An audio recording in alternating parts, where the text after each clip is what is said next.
오늘 본문의 말씀을 가지고 높여주실 때라는 제목으로 함께 하나님의 말씀 나눕니다. 여러분, 우리가 영화나 드라마를 보게 되면 소위 반전이라는 그런 장면이 나오죠.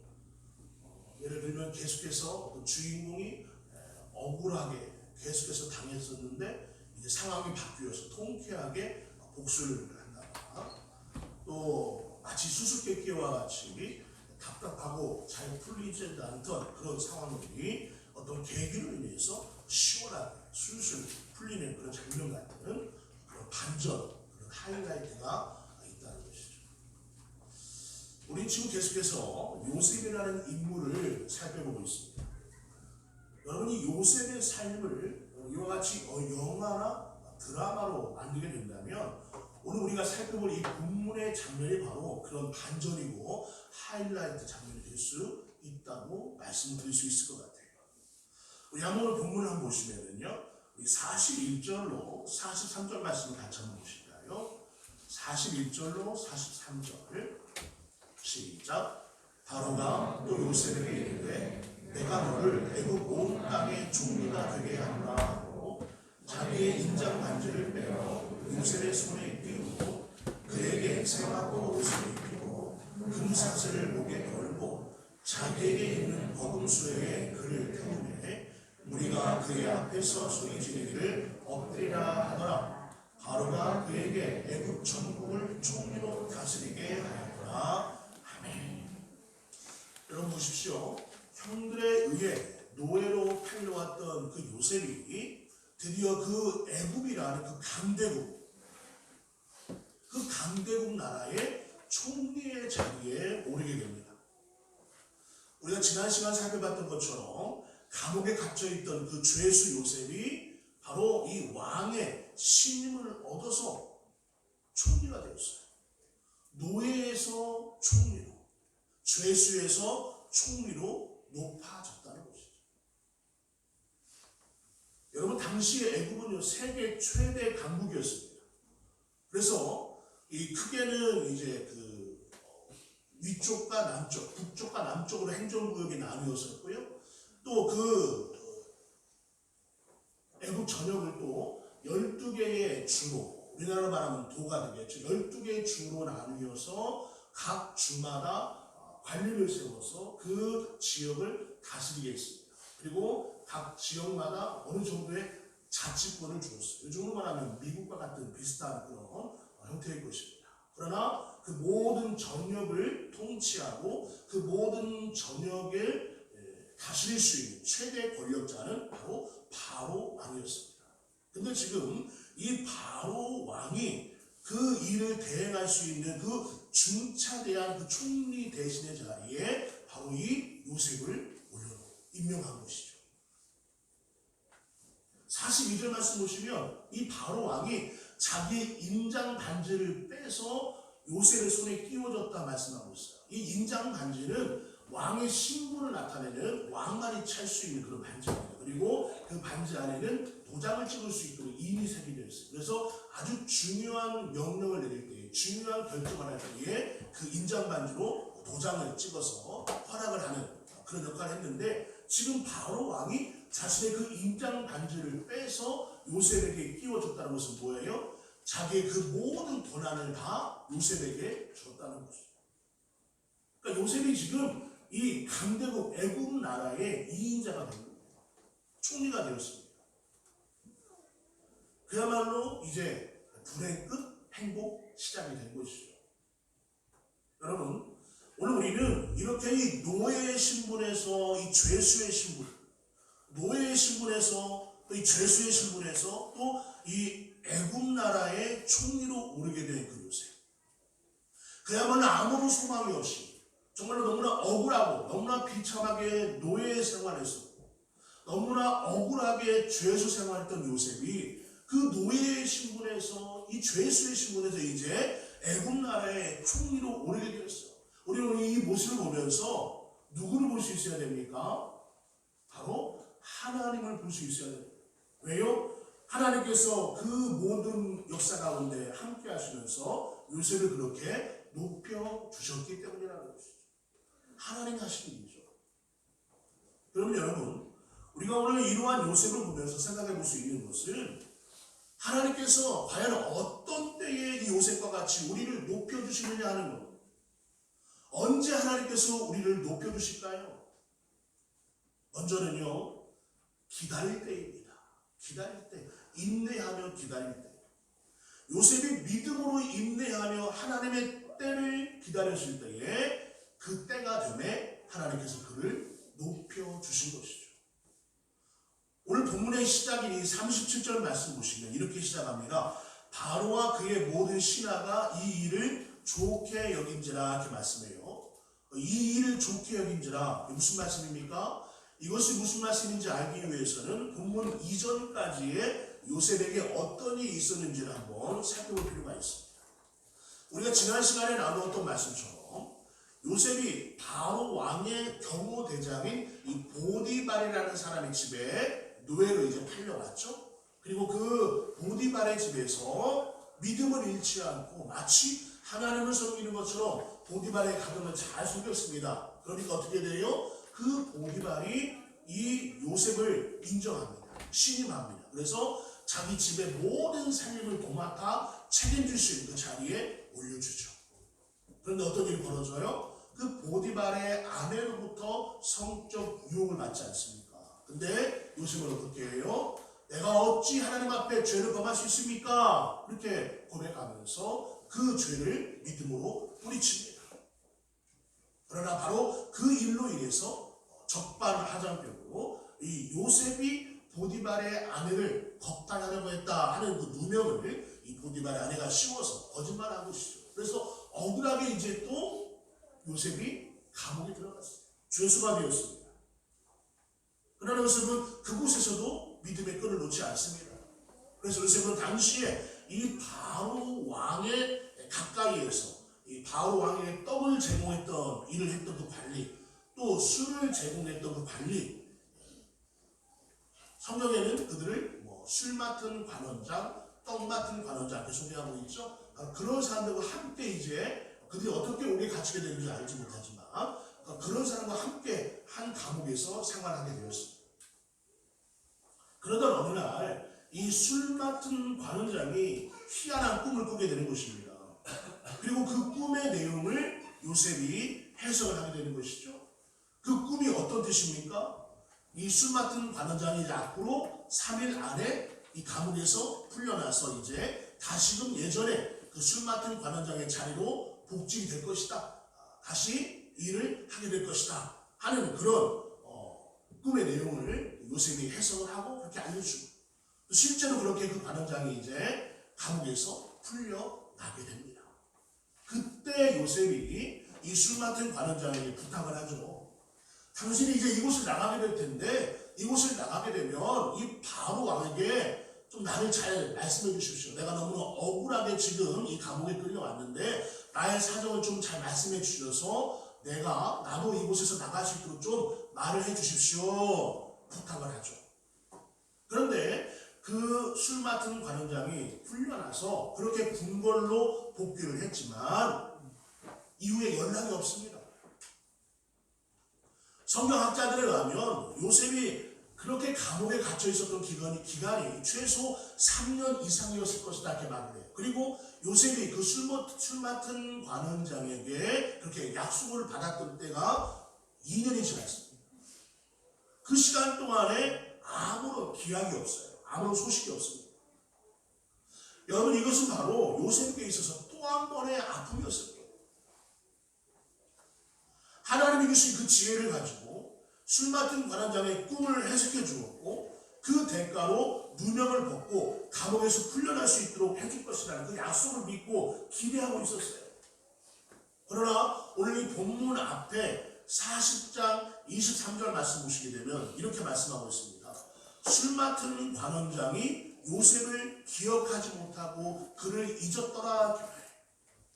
요셉을 기억하지 못하고 그를 잊었더라. 요셉과 약속을 잊어버렸습니다. 요셉을 기억하지 않습니다. 요셉의 기대가 무너진 거 아닙니까? 그런데 여러분 술 맡은 관원장은 요셉을 잊어버렸다 할지라도 하나님은 그를 잊어버리지 않았다는 사실이에요. 모든 사람들이 요셉을 다 잊었을지라도 하나님은 요셉을 잊지 않으셨어요. 그래서 드디어 이 요셉을 위한 하나님의 때가 임하기 시작합니다. 때가 되니까 하나님께서 움직이기 시작하시는 거예요. 어떻게 해요? 어느 날 바로 왕이 꿈을 꿉니다. 이 바로 왕 역시 희한한 꿈을 꾸는 거예요. 그 꿈의 내용이 뭡니까? 나일 강가에서, 애굽의 상징이죠. 나일 강가에서 아주 아름답고 살찐 암소들이 풀을 뜯어먹고 있어요. 7마리의 암소가 그렇게 평화롭게 풀을 뜯어먹고 있는데 갑자기 그 뒤에 몸이 바짝 마르고 아주 못나 보이는 또 다른 소들이 나타나서 그 7마리의 암소를 잡아먹습니다. 바로 이어서 또 하나의 꿈을 꾸죠. 어떤 꿈입니까? 하나의 이삭에서 아주 토실토실한 7개의 이삭이 있습니다. 이삭이 맺히게 되는데 갑자기 동쪽에서 불어오는 바람에 의해서 아주 바짝 말라버린 또 다른 이삭들이 그 토실토실한 7 이삭을 또 잡아먹어버려요. 2가지의 희한한 꿈을 연이어서 꾸게 되는 거예요. 이 꿈을 꾼 바로 왕이 마음이 편치 않습니다. 뭔가 불길한 징조 같은데 그것이 무엇인지를 알지 못해요. 그래서 더욱더 불안합니다. 더욱더 근심합니다. 그래서 어떻게 합니까? 애굽 나라에 있는 그 모든 유명하고 박식한 지혜자들을 다 불러 모아요. 그리고 자기의 꿈의 내용을 말하면서 그 꿈을 해석하도록 합니다. 내가 이러한 꿈을 꿨는데 과연 이것이 어떤 내용이냐? 무슨 꿈이냐? 지혜자들에게 물어요. 그러나 그 누구도 이 바로 왕의 마음을 제대로 흡족하게 풀어주지 못합니다. 꿈을 제대로 해석하지 못한다는 거예요.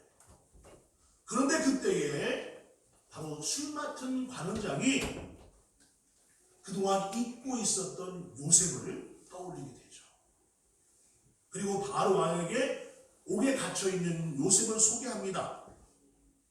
뭐예요? 드디어 하나님의 때가 되어서 하나님께서 움직이기 시작하시는 거예요. 때가 되니까 하나님의 역사가 시작이 되는 것입니다. 그리고 요셉이 멋지게 바로 왕 앞에 서게 되고 그 바로 왕의 꿈을 해석해 되는 것이죠. 왕이요, 앞으로 7년 동안 애국 땅에 큰 풍년이 있는 것입니다. 7마리의 암소, 7개의 이삭은 바로 7년을 상징하는 것입니다. 앞으로 7년 동안의 애국 땅에 큰 풍년이 있는 것인데, 그러나 그 후에 이어서 7년 동안 아주 극심한 흉년이 있는 것입니다. 바로 왕이 비슷한 꿈을 2번 이어서 꿨다는 것은 이 일이 속히 이루어질 것을 말씀하는 겁니다. 그러니 이제 명철하고 지혜로운 관리들을 애굽 각 지역에 잘 세우셔서 7년 동안 흉년이 들을 때에 그 모든 곡식을 잘 모아서 보관해 두었다가 그 이후에 7년 동안 흉년이 들을 때에 그 곡식을 잘 활용하도록 준비하시기 바랍니다. 명쾌하게 바로 왕의 꿈을 해석해냅니다. 드디어 바로 왕의 궁금증이 풀리게 된 거예요.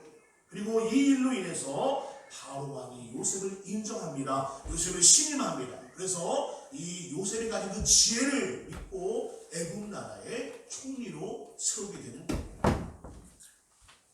사랑하는 여러분, 그 옛날 꿈을 통하여 말씀해 주신 그 하나님의 말씀을 형들에게 알려주었지만 그 꿈 때문에 밑바닥으로 떨어졌던 이 요셉의 인생이 오늘 꿈 때문에 다시금 영광의 자리에 오르게 되었어요. 술 맡은 관원장과 약속한 지 그 2년 동안 신랄 같은 희망을 가지고 기다렸습니다. 처음에 애굽의 노예로 팔려온 후에 13년 동안을 요셉은 믿음으로 인내하며 기다렸습니다. 그리고 때가 되니까 하나님께서 요셉을 영광스러운 자리에 올려주시더라. 사랑하는 여러분, 오늘 저와 여러분이 하나님의 말씀 붙잡고 어떻게든 신앙으로 살기 위해서 어떻게든 믿음대로 살기 위해서 그렇게 노력하며 살아갈 때에 원치 않는 극심한 고난과 또 아픔의 현실들을 만날 때가 있습니다. 그러나 그런 가운데서도 우리가 믿음으로 기다릴 필요가 있다는 사실이에요. 그렇게 기다려야 할 때가 있다는 사실이에요. 하나님의 때를 기다리는 것이죠. 말 못할 아픔을 가지고 있고 정말로 견디기 힘들고 내려놓고 싶은 그런 인생의 짐들이 있습니다. 그럼에도 하나님께서 우리에게 원하시는 것은 뭡니까? 그 현실 가운데 그런 가운데서도 믿음으로 인내하며 기다리기를 원하시는 거예요. 하나님의 때, 하나님이 정하시고 하나님이 움직이실 때를 기다리는 것입니다. 이것이 믿음이죠. 요셉은 13년 동안 애굽에 끌려온 지 13년 동안 형들에 대한 상처, 보디발 아내에 대한 상처, 술 맡은 관원장의 상처, 그야말로 고난의 연속, 너무나 힘든 현실들을 계속해서 만났어요. 그러나 그럼에도 요셉은 믿음으로 기다렸다는 사실입니다. 오늘 우리의 인생 아무도 나를 기억해 주지 않는 것 같고 험한 광야 한가운데 나 혼자만 남은 것 같은 그렇게 암담할 때가 있을 것입니다.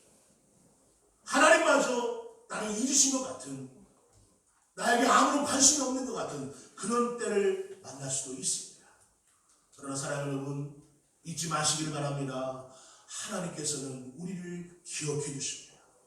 그리고 그 고난의 자리에서 분명 높여주실 때가 있다는 사실을 믿으시기를 바랍니다.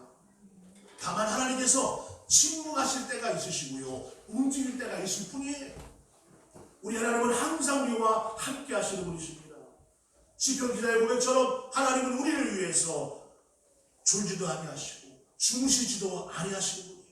우리가 그 하나님만 믿고 기다릴 때에 하나님께서 내 인생에 깊숙이 개입하시면서 그 고난과 아픔의 현장에서 우리를 높여주심을 반드시 믿고 나가시는 저와 여러분 되기를 간절히 축원합니다. 아멘. 믿음으로 기다려.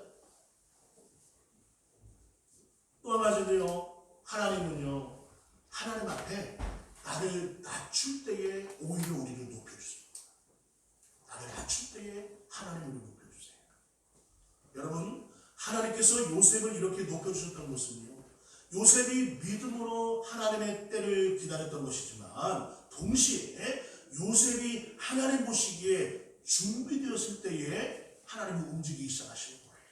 오늘 본문 속에서 그 준비됨의 모습이 무엇으로 나타납니까? 겸손으로 나타납니다. 자기를 철저하게 낮추는 모습으로 요셉의 믿음이 나타나는 거예요. 요셉은요 철저하게 자기 자신을 낮추고 하나님의 이름을 높인 사람입니다. 요셉이 지금 바로와 앞에서 그 꿈을 해석하는 과정 속에서 이 모습이 너무나 잘 드러나 있어요. 우리 한번 성경 보실까요? 오늘 본문 앞에 있는 16절 말씀 한번 보실까요? 42장 16절입니다. 시작. 요셉이 바로에게 대답하여 이르되 내가 아니라 하나님께서 바로에게 편안한 대답을 하시리이다. 무슨 말입니까? 자신이 아닌 하나님께서 꿈을 해몽하신다는 거예요. 또 한 번 봅니다. 계속해서 볼 텐데 25절 말씀 보십니다. 25절 시작. 요셉이 바로에게 하나님이 그가 하실 일을 바로에게 보이시니라.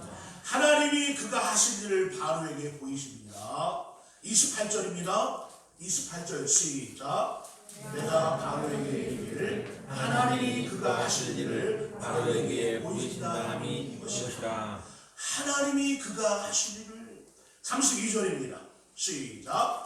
바로께서 꿈을 두 번 겹쳐 꾸신 것은 하나님이 이 일을 정하셨습니다. 하나님이 속히 행하시리니. 여러분 보세요. 요셉은 지금 이 바로왕 앞에서 철저하게 하나님을 인정합니다. 하나님의 이름을 드러냅니다. 반복해서 하나님의 이름을 드러내요. 이 꿈을 해석하게 하신 분도 하나님이시고 앞으로 풍년과 흉년의 그 모든 역사를 행하시는 분도 하나님이심을 드러냅니다. 자신의 공로는 없어요. 왕이요 내가 잘했으니까 나는 좀 잘 봐주세요 하는 그런 마음은 전혀 없습니다. 자기를 통해서, 자기의 그 고백을 통해서 누가 나타나는 거예요? 하나님이 나타나는 거예요. 하나님께서 하십니다. 하나님께서 이루십니다. 하나님께서 말씀하셨습니다. 철저하게 하나님 주십니다. 여러분, 이것이 지금 요셉이 우리에게 보여주는 믿음이에요. 자신을 감추고 하나님을 앞세웁니다. 철저하게 자기 중심이 아니라 하나님 중심의 삶을 살고자 합니다. 하나님께서 이 모습을 보시고 그를 높여주시는 거예요. 하나님 앞에 자신을 낮추니까 하나님께서 높여주더라 하는 것입니다. 사랑하는 여러분, 믿음의 사람과 그렇지 못한 사람의 차이가 바로 이거예요. 삶 속에서 누가 드러나느냐 하는 거예요. 내 자신입니까? 하나님입니까? 자기 스스로를 앞세우고 자기 자신이 중심이 되는 그런 인생은요, 하나님께서 사용하실 수가 없습니다.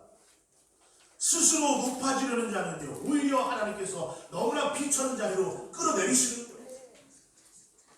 하나님만 바라보고 하나님만 앞세우고 겸손하게 자신을 감추는 그 인생, 그 인생을 하나님께서 드러내주시고 높여주신다는 사실이에요. 이것이 성경이 말하는 진리입니다.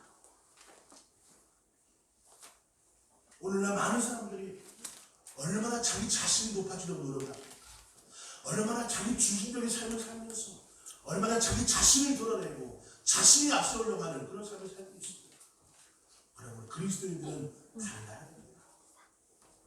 가정에서, 우리가 하는 일을 통해서 우리의 모든 꿈과 비전이 뭐예요?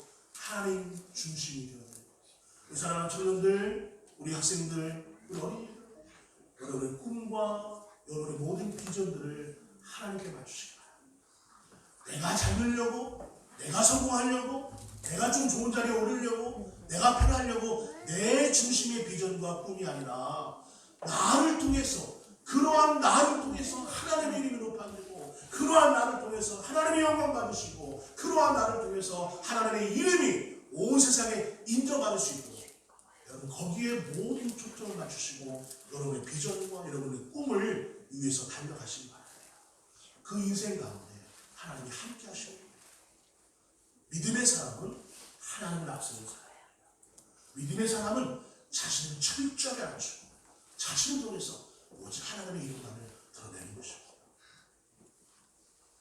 주목할 것은요, 요셉이 이렇게 하나님 앞에서 하나님을 인정하고 드러내니까요, 바로왕 역시 하나님을 인정해요. 여러분 보십시오. 우리 한번 38절 39절 말씀 한번 읽어보실까요? 38절 39절 시작. 바로가 그의 신하들에게 이르되 이와 같이 하나님의 영에 감동된 사람을 우리가 어찌 찾을 수 있으리요 하고 요셉에게 이르되 하나님이 이 모든 것을 내게 보이셨으니 너와 같이 명철하고 지혜 있는 자가 없도다.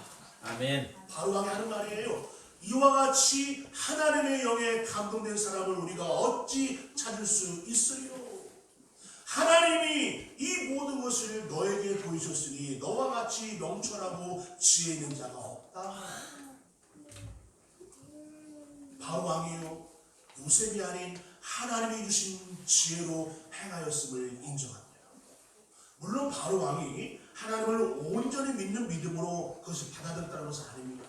그러나 적어도 당시의 절대 권력자인 이 바로왕이 하나님의 지혜와 하나님의 일하심을 인정하고 있는 겁니다. 사랑하는 여러분, 우리가 세상에서 하나님을 인정하고 하나님의 이름을 드러낼 때에 세상 사람들은 바로 우리를 통해서 하나님을 인정하게 된다는 사실을 믿으시길 바랍니다. 아멘. 사람들 앞에서 나를 낮추고 하나님을 높일 때에 하나님께서 우리를 높여주시는 거예요. 우리 인생의 주인공이 내가 아닌 하나님이 되어야 돼요. 그래서 오늘 저와 여러분이 바로 나를 통해서 하나님의 이름을 드러내고, 그래서 모든 세상 사람들이 하나님을 인정하도록 만드는 그런 복된 삶을 사시기를 간절히 축원합니다. 내가 낮아지면 하나님께서 높아주시고요, 세상은 하나님을 인정하게 됩니다. 이와 같이 우리 하나님께서는요, 우리가 믿음으로 하나님의 때를 기다릴 때에, 또한 하나님 앞에 나 자신을 겸손하게 낮추며 준비될 때에 우리를 영광의 자리로 높여주십니다. 마지막으로요, 오늘 우리는 이 요셉의 높아지는 모습을 보면서 무엇이 진정으로 높아지는 것인지 우리가 한번 깨달을 필요가 있어요. 무엇이 진정으로 높아지는 자리인가? 오늘 하나님께서 이 요셉을 국무총리, 이 총리의 자리에 높여주신 것은요, 단순히 그의 삶의 자리에서만 그를 높여주신 것이 아닙니다. 이것을 우리는 좀 더 영적인 자리의 의미로 해석하고 적용할 필요가 있는 거예요. 무슨 말씀이냐면요, 우리가 지금 요셉이 이렇게 총리의 자리에 올라갔다, 요셉이 이렇게 높아졌다고 할 때에 단순히 요셉이 그 노예의 신분에서 애굽 나라의 총리의 자리로 올라간 그 모습을 가지고 높아졌다, 노예의 신분에서, 죄수의 신분에서 애굽의 총리의 자리로 올라간 것을 가지고 높아진 것으로 보아서는 안 된다는 것입니다. 높은 명예를 갖고 강한 권력을 가졌고 많은 사람들이 부러워할 만한 그 자리에 올랐기 때문에 요셉이 높아졌다, 이렇게 말하는 것은 다소 부족함이 있는 고백이라는 것입니다. 이러한 시각은요, 지극히 인간적인 노를 가지고 이 땅에서 부와 명예를 누리는 것을 보고, 야, 저 사람 좋겠네, 저 사람 높아졌네, 저 사람 출세했네, 이렇게 부러워하는 것과 똑같은 거예요. 오늘 성경은 단순히 우리가 그런 시각으로 요셉의 높아짐 말씀하지 않습니다. 요셉이 죄수에서 노예에서 고생하다가 국무총리에 올라간 그 모습을 가지고, 야, 이제 요셉이 고생이 끝나고 이제 권력을 가진, 명예를 가진 사람이 되었구나, 야, 요셉이 높아졌구나, 이것만을 말씀하지 않는다는 것입니다. 여러분, 요셉이 단순히 애굽의 총리가 된 것이 높아진 것이 아니라요, 그 요셉이 하나님께 쓰임받을 수 있는 그 자리에 오른 것이 진정한 높아짐이라는 사실을 기억하시기 바랍니다. 하나님께서 쓸 수 있는, 하나님이 사용하실 수 있는 그 자리에 올라간 것, 그것이 진정한 높아짐이라는 거예요. 다시 말씀드리면 하나님께서 요셉을 이 애굽의 총리로 세워주신 것은 요셉이 그동안 고생했으니까 이제 그 높은 자리에서 잘 먹고 잘 살아라 하는 의미로 올려주신 것이 아니라는 것입니다. 하나님께서는 요셉을요, 그 자리에 올려놓으시고 그를 통해서 행하시고자 하는 수많은 계획들이 있는 것입니다. 그것이 무엇입니까? 가깝게는 장차 이제 이스라엘 땅에 기근이 들게 되죠. 흉년이 듭니다. 이스라엘 땅에 기근이 들었을 때에 야곱과 그의 형제, 그 모든 가족들을 구원하는 그 일을 누굴 통해 이루십니까? 총리인 요셉을 통해 이루십니다. 우리 다음 주 살펴보겠지만 이후에 그 이스라엘 땅에 흉년이 들어서 요셉의 형들이 어떻게 해요? 식량을 구하러 애굽까지 내려오게 됩니다. 그 애굽 땅에 오게 되고 거기서 정말로 우여곡절 끝에 요셉을 만나고 요셉의 신분을 알게 되고 요셉과 화해하면서 결국 어떻게 돼요? 고향에 있는 아버지 요셉과 그 모든 형제들을 가족 70여 명의 그 모든 대식구를 거느리고 애굽 땅으로 이주해 오지 않습니까? 그렇죠? 그 기근에서 벗어나는 거예요. 요셉으로 인해 야곱의 가족의 기근의 문제가 해결됩니다. 그리고 무엇보다도요, 바로 이것이 먼 날 이스라엘 출애굽 역사의 시작점이 되지 않습니까? 그렇죠? 다시 말씀드리면 하나님께서 행하신 그 요셉의 높아짐은 이스라엘 출애굽 구원의 역사를 위한 계획이고 요셉의 사명이었다는 거예요. 이 땅에서 잘 먹고 잘 살면서 부귀영화를 누리며 사는 것이 높아짐이 아니라 하나님의 구원의 사역을 위해서 쓰임받는 그 인생, 복음의 사명자로 하나님의 비전을 펼쳐가는 인생이 진정으로 높아지는 인생이라는 것입니다. 하나님은 그것을 위해서 요셉을 그렇게 영적인 높음의 자리로 올려주신 것입니다. 단순히 그 높은 명예의 자리, 권력의 자리에 올랐기 때문에 요셉이 높아진 것이 아니라 그 자리 속에서, 그 그 자리에서 이제 장차 하나님의 일을 감당하게 된 그 사명의 자리에 올랐기 때문에 그것이 바로 진정한 높아짐이라는 것이에요. 사랑하는 여러분, 특별히 우리는 우리 요셉이 이렇게 낮아짐과 또 이렇게 높아지는 모습을 보면서 바로 우리 예수님을 볼 수 있어야 됩니다. 왜요? 요셉은 곧 신약에 나타나는 우리 메시아 예수님을 미리 보여주는, 예수님을 예표하는 인물이기 때문에 그렇습니다. 우리 예수님께서요, 우리를 위해서 십자가에 달려 죽으셨습니다. 이것을 신학적으로 뭐라고 그래요? 예수님의 자기 비하, 스스로 낮아지신 비하. 예수님이 스스로 낮은 자리로 내려가신 것입니다. 그리고 그 예수님께서 3일 만에 부활하셔서 40일 후에 승천하십니다. 죽음의 그 낮은 자리에서 이제 생명의 자리로 올라가셨어요. 이것을 뭐라고 그래요? 예수님의 승귀 그러죠. 예수님의 높아지심입니다. 예수님의 비하와 승귀, 스스로의 죽으심과 부활, 승천. 왜 그렇게 하셨습니까? 바로 우리를 구원하시기 위한 그 사명을 이루시기 위해서 예수님은 스스로 낮아지기도 하셨고 스스로 높아지신 거예요. 온 인류의 죄의 문제를 해결하시기 위해서, 그 구원의 사명을 감당하시기 위해서 예수님께서 스스로 낮아지기도 하셨고 높아지기도 하셨다는 사실이에요. 사랑하는 여러분, 하나님께서 우리를 구원하셔서 하나님의 백성이 되고 하나님의 자녀가 되게 하셨습니다. 베드로 사도의 고백처럼 우리를 왕같은 제사장으로 하나님이 삼아주셨습니다. 무슨 말씀이에요? 우리를 높여주신 거예요. 할렐루야. 아멘. 우리를 높여주셨습니다. 오늘 하나님께서 우리를 왜 높여주셨는지, 왜 우리가 높아져야 하는지를 분명하게 알 필요가 있어요. 그리고 그 자리에서, 그 높음의 자리에서 우리가 무엇을 해야 되는지, 어떤 사명을 감당해야 되는지 분명히 알 필요가 있다는 사실입니다.